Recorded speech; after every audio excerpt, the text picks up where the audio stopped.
Hello everyone, welcome to Mutlu Learning Hub.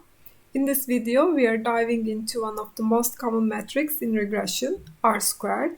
We'll see what it means, how it's calculated, and how to interpret it in practice. Let's begin. Remember, in regression, we assume y equals f of x plus epsilon. Here, f is the true pattern and epsilon is the noise. And our goal is simply to estimate that pattern f from the data. In linear regression, we assume that f is a line, and the line you see here minimizes the errors. That's what training did.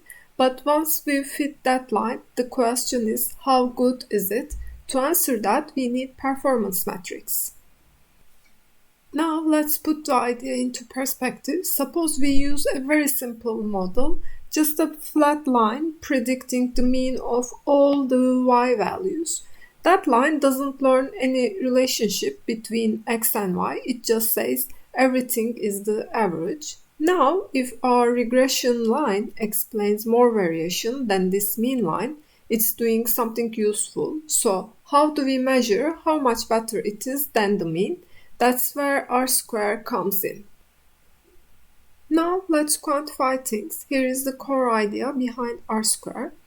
It measures what fraction of the total variation in y is actually captured by regression line.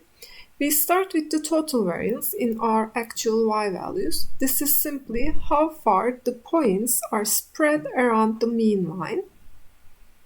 The total variance is the sum of the squares of those distances.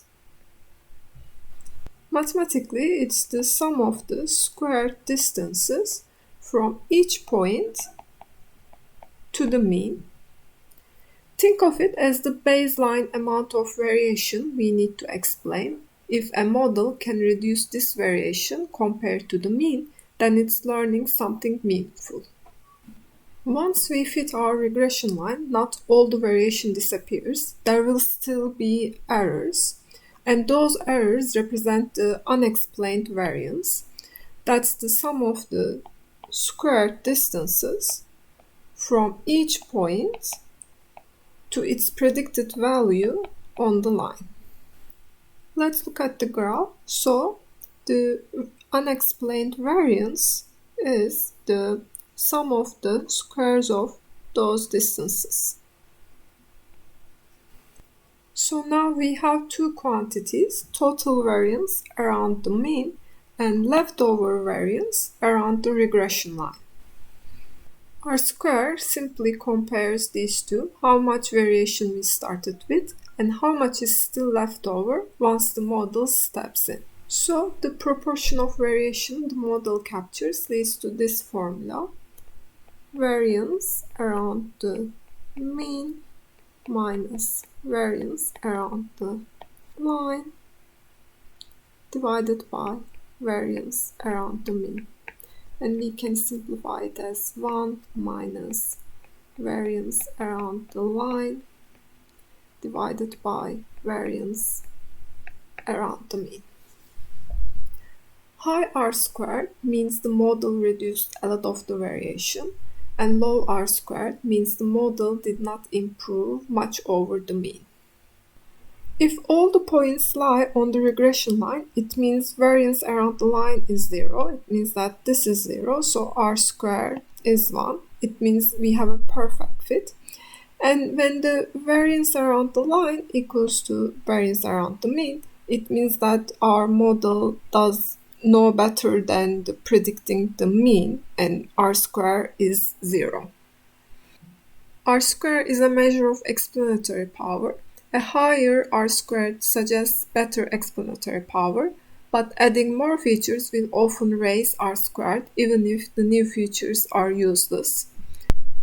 And here are a couple of examples. When R-squared is 0.8, the model explains about 80% of the variability. It's pretty good. And when R-squared is 0.3, only 30% explain. The model is missing a lot of structure.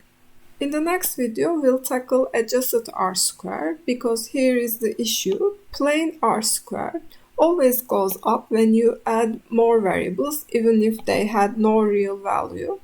Adjusted R-squared fixes this by penalizing unnecessary features, helping us compare models fairly. So stay tuned for part 2. Thanks for watching. I hope this made R-square way easier to understand. If you enjoyed it, hit like and subscribe. It really helps the channel grow. See you in the next video.